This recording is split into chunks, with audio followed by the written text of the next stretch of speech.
Okay, so welcome to my Elder Scrolls Oblivion Remastered review. This is going to be all of my thoughts on the game so far, which I've played. And before, I could have done it like everyone else. A lot of people just done it like an hour after release. I mean, you can review a game an hour after release. Like, this is what now?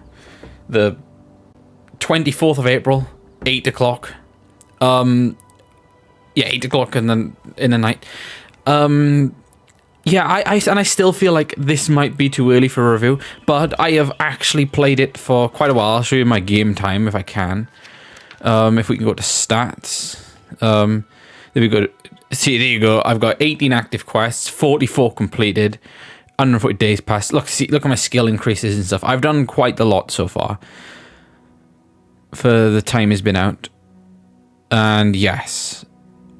Does it say how long I've played? All right, I think I'm gonna have to go on the save, right? So, oh yeah, and this is gonna be like a kind of like a review where I'm actually on the game.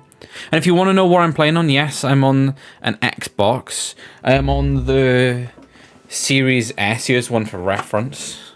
I am on a Series S.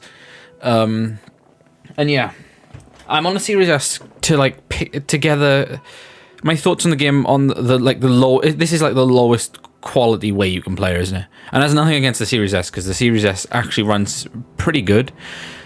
And I think the problem, like this game currently now, if you just run around and stuff, you can notice it looks a bit like choppy, doesn't it? Right?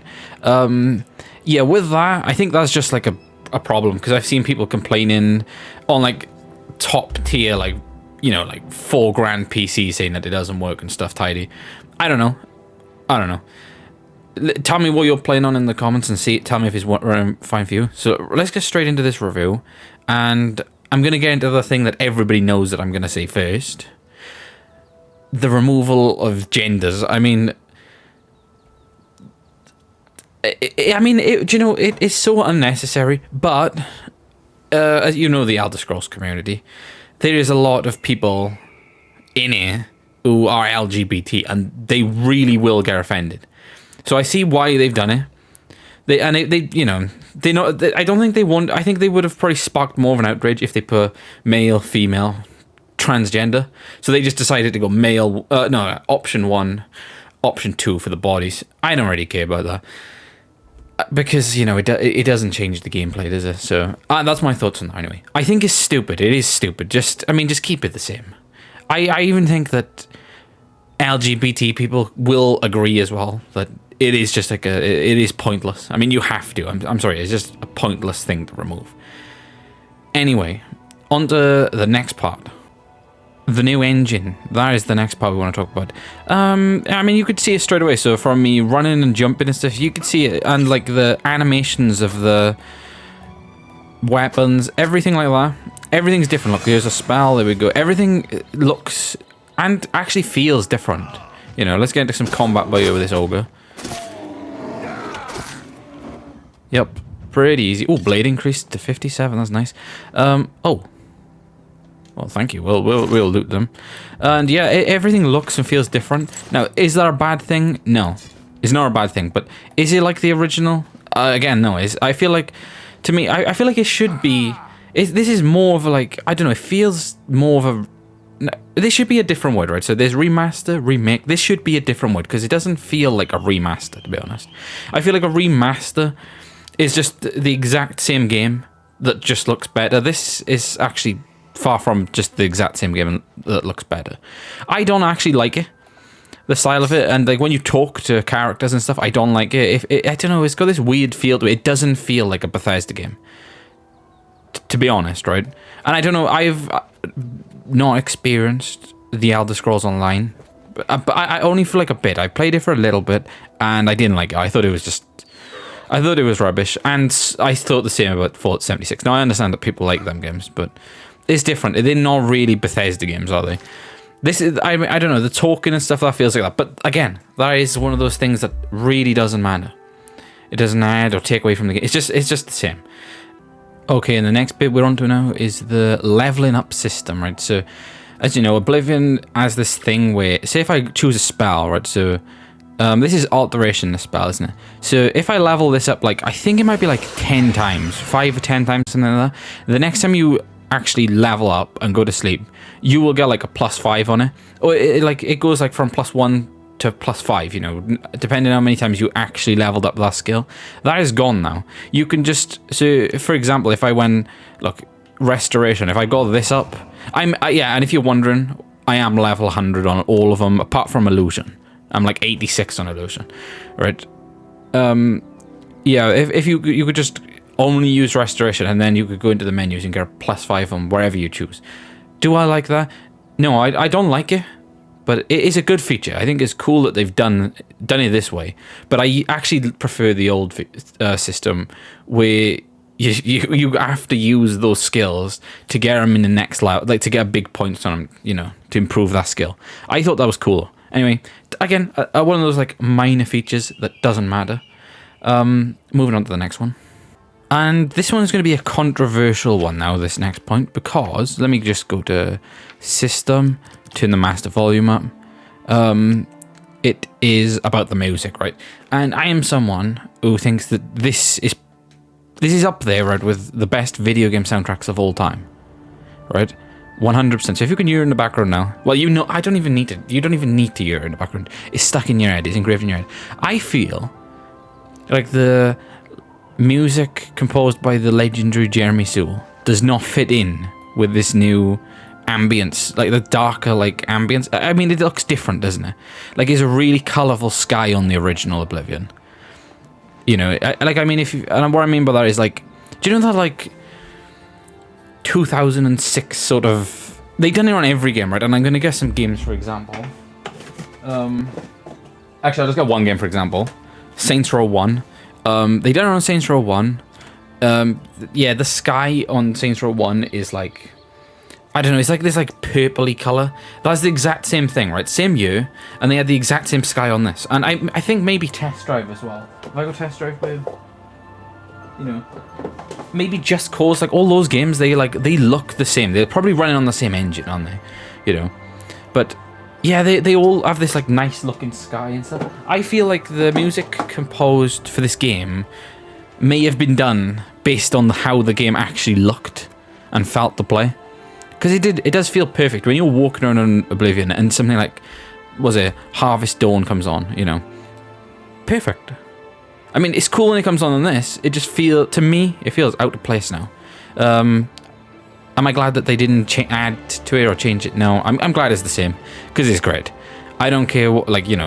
I'm just saying it does feel different. It feels like music composed for a different game, and I don't think it fits in with this one. Anyway, that's probably like the most controversial one I've got to say. But I love the Oblivion soundtrack, and I'm glad that they didn't change it. Moving on to the next point. Okay, moving on to the next point now, and this one to me is this is something I really liked on Oblivion. Just especially when you're just walking in Chadenal, and you come across the bridge, and then you're greeted by this beautiful man who's probably sleeping by you, because this is where he stays. Wait, what? He's not there. Well, you know what I mean. A cliff racer man, right? I'm not gonna wait around for him. There he is, right? And you know his iconic like cliff racer singing and stuff. Yeah, they've changed the voice actor for him. Flying, See? flying in the sky. Cliff racer fly so high. Flying. Right, so here we go. This cliff racer man. Listen to him sing. Flying, flying in the sky. Cliff racer fly so high. Flying. And there we go. There's this beautiful singing. Let's talk to him. Who? Aldous Hi. Othron. Are you tiny? And yes, let me get on to my point about that, because I thought it was really funny.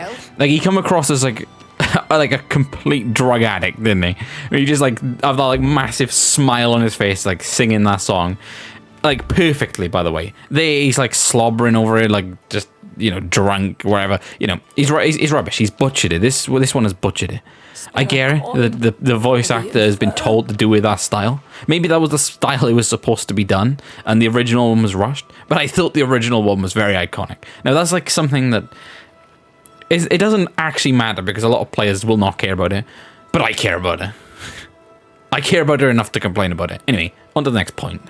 And onto like one of the more. This is like nearing the end of the video now. This one is really like, you know, this is aimed at Xbox players, right? Because I don't think people care about achievements on other things. Yeah, it's the achievements, right? So I'm going to jump into the achievements by there you go. See, you can see I've played it a while, and there's, well, two main things that I want to talk about on this, right? And one, it is the fact that it's turned from 1,250 to 1,000 gamer score. Like, it doesn't matter, but the next point, like, kind of matters to me, and it should to you as well, because most Xbox players only play to get the achievements. They would, if they say they would 100% a game, they would say to get all the achievements, right? So what the majority of Xbox players will do who play this game is get all the achievements and then never play it again. So there's two main things about this for me, right? The Knights of the Nine DLC, I feel like I would go close enough to say that like over like 70% of Xbox players have never bothered playing it just because it didn't have achievements, you know? Especially more recently. I mean, like when Xbox first came out, I don't think many people cared, did they, about achievements? It was just like a thing, and then people started to really get into it then and start getting them. Anyway, yep, no Knights of the Nine, and all the Daedra shrines. I mean, there's like what 15 Daedra shrines on the game, loads of iconic quests. I mean, the one with Sheogorath, right? Do you know Sheogorath from the Shivering Isles DLC? Yep, there's one with him. Where is it? You go there and it's like a town where there's all people going crazy and stuff, and then it's like, is it like sheep falling from the sky or something like that, you know, or wolves falling from the sky? It's a crazy quest, but I feel like a good majority of players have never experienced it, right? I think I would go as far to say as I finished like 98% of the quests on the original game, you know, because I like doing all of the quests. But yeah, the achievement set is exactly the same. What they've done, the biggest achievements were, apart from the 110 gigabyte one, they were most of the big ones. So doing something main, like a main thing, would be a 50 game score. They've just basically taken 10 off everything. Like most of these were like 20. Yeah, they were 20, and then the big one was like 50, wasn't it, or 40, something like that. Yeah, I feel like that was a really unnecessary thing to do, but they done it. That doesn't really matter so much. But it's more targeted at, like, do you want people to experience these DLCs? I mean, I feel like they should have done it, shouldn't they? But is there a lazy thing by the developer? I don't know. They probably don't care, do they? Apparently, I've seen it like a lot of times. That most of the video game developers give, well, how should I say, zero shits about achievements, as they kind of should. But I mean, if you're gonna do it for Xbox, you should put it on there, because you know that a lot of players do get them. And I feel like if you wanted to make them play them bits, then it would actually make the experience better for them. Because they was like, all right, I didn't know this was a quest. I didn't know that you could do these things. I feel like it would have got a more positive reaction than a negative one. Just doing a little tweak to the achievements. Anyway, there you go. You can see there, 50 gigabyte. This is like, is this the... I've done both. I've done like all the Oblivions. I've done the 360 one, the Japanese one. And now I'm like halfway through this one, right? But there you go. See, most of them were 50 for the big ones. 10 and then... Was it 10 and then like 40, something like that? 50. Yeah, there you go. 10 and then 50. Now it's like 25. Yeah, there you go. So that was a small thing. Moving away from the achievements now. And on to the next point. Okay, on to the next point. This might be the actual final point of this video, but it is the release of this game, like, you know, the surprise release. You know, I've seen some people criticize it, saying like, oh yeah, but you should, like, they say with every game, don't they, get the game running perfectly first. But I actually think that this is better, because you know when they like this, the worst thing is with the games is where they have a new game and then they're like, oh, the release date is in 2 years time. So let's say if it was like 2021 or something, and then it's like, oh, there we go, it's coming out 2023.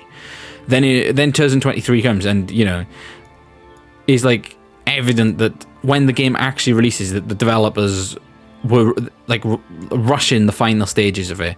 And I know coronavirus before and stuff, but when the game, you know, actually got to the release date then, and people started getting their hands on it, you'd get bad games, and it would be a lot. I'm going to say 2022, 2023, because that's when most of these games with problems came out. And yeah, people hate it, don't they? But the thing I think is different with this Oblivion Remastered is that they just dropped it out of fucking nowhere. And I think that's actually great, I do. Because, well, imagine if they said next year for the 20th anniversary of the game. I mean, yeah, I would everyone would be looking forward to it. Right? But imagine if it released and it still had problems like the frame rate and stuff and things like that. You know, I've encountered bugs. I'll talk about the bugs that I've encountered on this game. There's been a few. Like, there was one with... You know the quest with the mountain lions? Yeah, the woman was all the way up in, like, Coral. You know, she was up in Coral. The quest is down in Anvil, yeah. So I had to literally walk... I had to go up to the Coral and fall all the way, like, down to by her. Then she started moving, and then I just went by there. She spawned, right? That was a small bug. The next bug was one on... And this has happened a few times. That the NPCs do not interact with doors. I've seen it in a few places. The main example, when you're stealing the Countess's ring, the Anjari's stolen ring, you know, that mission. Yeah, there is a door to the right, so you know you come through the secret cave, well, secret basement with the torture chamber and stuff. To the left you need to go, but to the right is where the guard, you know, the guard goes to the right, to the left, to the right. But the door to the right is locked, and it's a hard lock on it. But there was 4 NPCs. It was like the guard, the Countess, and the other woman who has the side like bedroom and office. Yeah, they were all stuck behind the door and no one was opening it. And the fix I had to do for that was I had to open the door, I had to picklock the door, open it, and hide behind it, wait for them to walk past, and then I got arrested. What I done? I couldn't be able to go out, so I just got arrested. Yeah, I assaulted the guard, got arrested, taken out, went back in, and yeah, the problem was solved. But that, you know, that's like a small bug. I'm not encountering any major issues with this game. There is like the only one, the biggest problem is the frame rate. But I mean, I'll take a low frame rate. I'll take it for a game releasing out of thin air. I think it's great. Yeah, and now onto the summary, right? Oblivion Remastered. It's great. I actually think it's great. I'm going to say it right now. It's a great remaster. But I feel like this is targeted more for people who never played it before. And, you know, the people like... I mean, people who've played it for years. I feel like... Well, I actually don't... I'm not too bothered about it. I still would rather play on the original one. Now, I know there's going to be some people who strongly disagree with me. But I feel like it is 100% targeted at people who've never played it before. Or the people who played the original and thought, that looks shit. I don't want to play it. And now they might go back on there and think, this is great. That's who I think the game was targeted for. Is it good? Yes, it's good. Would I say that... Alright, if you were if you're a gamer, would I say... Which one would I recommend to you? This is what we're going to go into now. I would still fully recommend the original game. But I don't know, it's just more character to it. I don't know, I don't know. I don't know, it's like a unique experience. I feel like... And the one thing I want to pick up on as well is they said they was not going to... they're not taking away the magic from what made Oblivion great. I feel like the magic has been it's taken away. It feels like a different game now, doesn't it? But that's not a bad thing. That's not a bad thing. It still feels great. It feels great, but it doesn't feel like a Bethesda game. I don't know. For some reason, this does not feel like Elder Scrolls. It feels something... It feels different. And now, this might be because I'm playing on a controller, right? And I'm going to just say this right now. That the Elder Scrolls Oblivion was not made for the controller. It is awful on the controller, right? So, when I've not bought it on the PC yet, right? Because I am not paying $49.99 for a game that is on Game Pass. Like, it's just, I was going to buy it. I was literally there, going to buy it, and I was like, wait, it's probably on Game Pass. Let me plug in my Xbox. Lo and behold, it was on Game Pass. So I just installed it, and now I'm here playing it, right? So there we go. That's the difference between that. But if you don't have Game Pass, I probably would suggest... Anyway, if you have Game Pass and you love Oblivion... No, if you don't have Game Pass and you love Oblivion, I would suggest that you go and just buy it straight away. I would say, though, buy it on Steam. Like that's my advice. I would buy it on Steam. Because the main thing is, right, if you do not like it, you can get refunded on Steam. Something that you cannot do on Xbox. And from a personal experience, when I purchased Saints Row Reboot in 2022, I played it. I unlocked like 4 achievements. I played it for like an hour or 2, and they told me I unlocked. No, seriously, this was like a direct quote. There's like, you've unlocked too many achievements on Saints Row. It's just called Saints Row, isn't it? Yeah, Saints Row. You are not entitled to a refund. I was on the chat for hours and hours and hours. No matter what I said, didn't get it. I've not played the game since. Yeah, there you go. But Steam has this policy, a 48-hour policy. So if you are going to spend money on this, which I think you should do if you love Oblivion, you should do.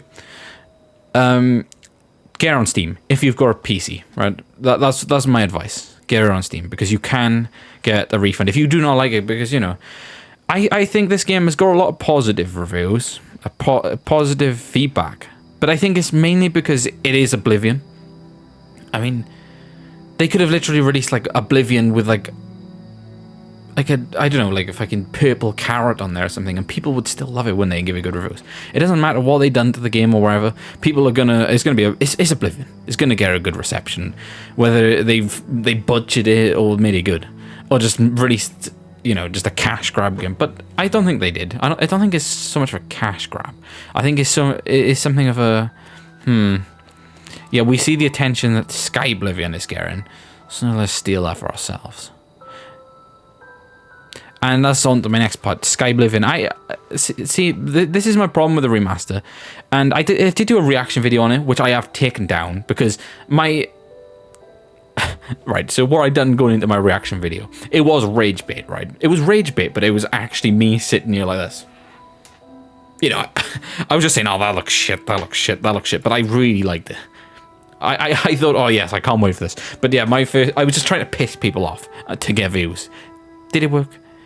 I gained 4 subscribers. Who am I going to... Oh, I'm not going to lie. I gained 4 subscribers. I thought it was great. Now, you know, this review may be the only review I do on this channel. And the next time I probably will review it, like, you know, like a normal reviewer does. Like, just has gameplay running in the background so they can talk. But I thought I wanted to just point out some, like, things myself. Okay, I just realized, right, that I'm going to heavily cut this review, right? That was not my summary on it. It was my summary on it. What am I talking about? But there's more things I want to talk about. Right. A little thing that I also want to add is the map. This review might be a long review. I'm sorry. But the map, before, you know, it was quite a pain on Xbox because you have to like, no, you just have to like push it to the corner and look down. It was literally like this. It's like bang in the middle like that, and you know, you just have to remember, or it's if they said, oh, there's a thing in Chadnell, you'd have to be like, oh, okay, and then look for it, especially like early on when you're playing it, if you're like new to the game. I think that this is a brilliant feature that should have been there from the start. The zoom button. Yep, there's like also a thing where you can toggle these. Yeah, there you go, you could toggle them on and off.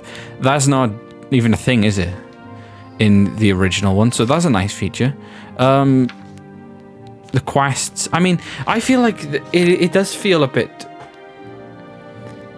clustered. Yeah, that's the word. It feels clustered. Am I like fucking, you know, like going crazy? But on Oblivion, I swear it's like B. Is it? No, it's not B. Is it B? I swear it's B, isn't it? Is it B to get into the menu? Not pause or the back button or something? No, I don't know. I've not played on an Xbox controller on this for years, so I can't remember. But I feel like there's too long. Look, see, it's 1, 2, 3, 4, 5, 6, 7.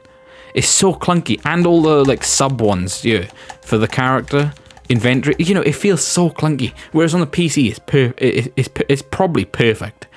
Again, I feel like, you know, they probably didn't want to change the menus a lot. I've got used to them now, but when I first come on, I was like always like in the wrong like menu. I was always on the wrong page all the time. I was like, where am I? You know, I was just pressing the wrong button. I was accidentally pressing wait. You know, like all different buttons. I'm just gonna say I don't think it's that great. Also, another small feature that I want to talk about was the fact that there is no keyboard and mouse compatibility for Xbox players.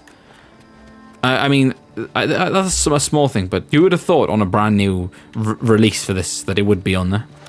You know, especially Oblivion, which is a PC game, isn't it? I mean, come on. I mean, I know a lot of people have PCs like myself, but just saying it for the people who cannot afford it and they only have one of these. Like, if you have one of these, wouldn't that have been nice? A nice feature, maybe. Maybe they can add it to it. That's one of those things that gets added to games. But I haven't heard about it in recent games, to be honest. Final. Alright, this is the actual final bit I want to talk about now.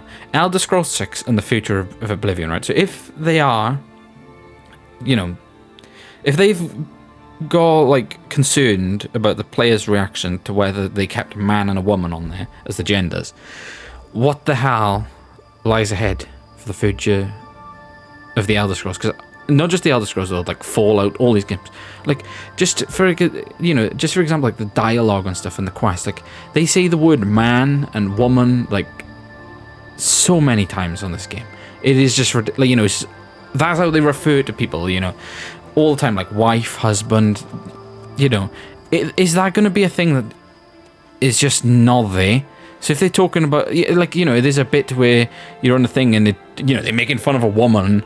Like, the man is, like, making fun of the woman in the pirate ship on the Dark Brotherhood mission. You know, would the things like that not even be on you? Like, I mean, they couldn't take it off this, could they? Because it would, I feel like if they took actual words out of the dialogue and stuff, it would actually spark an outrage. I don't think this has sparked an outrage this game. You know, like, some games would remove a lot of content, wouldn't they? But, yeah. I don't think this has sparked a lot of outrage.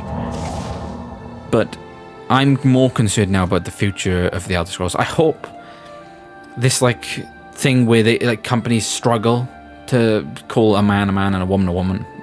I hope that just goes. I mean, the only positive thing about this is that the Elder Scrolls 6 is probably not going to release until at least, like, 2028, 2027, 2028. So they've got plenty of time for this woke bullshit to just go, right? And you know what I was expecting people to get pissed off with it. No, I didn't see people getting pissed off with it. All I see is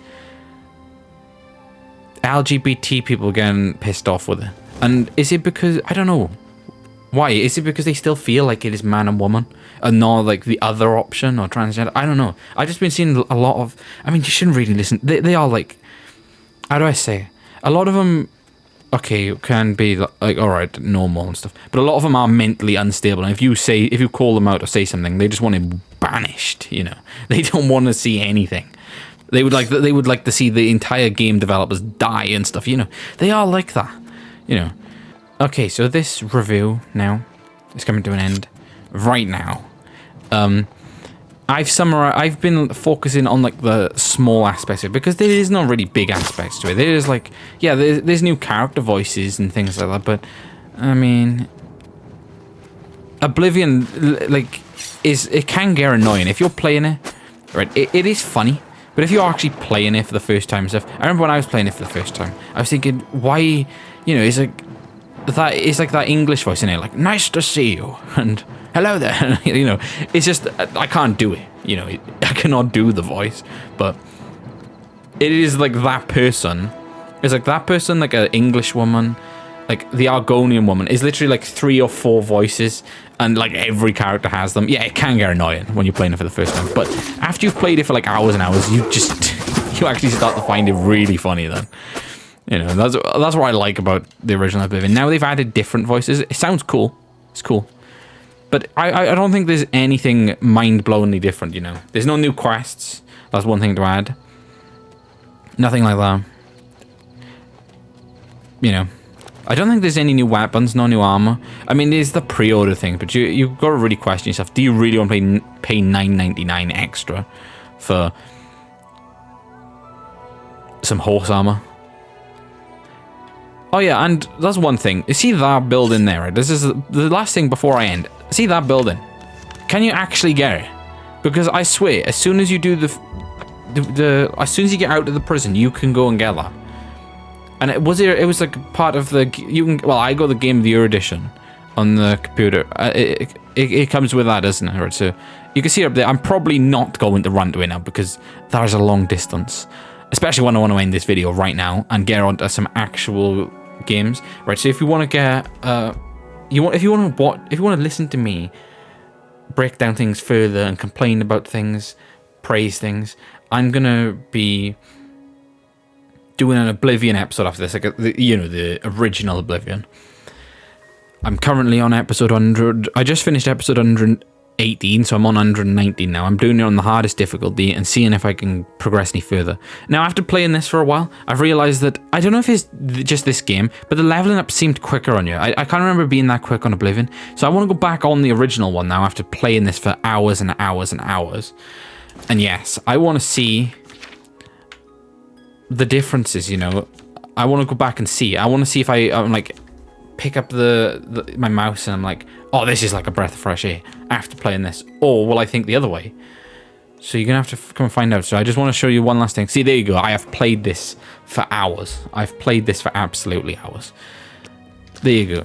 You know, that's game time as well. So if I actually ended this game now, which I'm going to do right now, if I ended this right now and quit the game and looked on my profile, I guarantee you it'd say like, it's got to be over 24 hours now. It's got to be like a day and like 3, a day and 4, something like that. We'll have a look now and I'll show you, and this is the end of the video. Oh wait, 1 day and 1. Okay, alright. So it's not much of a difference. Anyway, I like this game.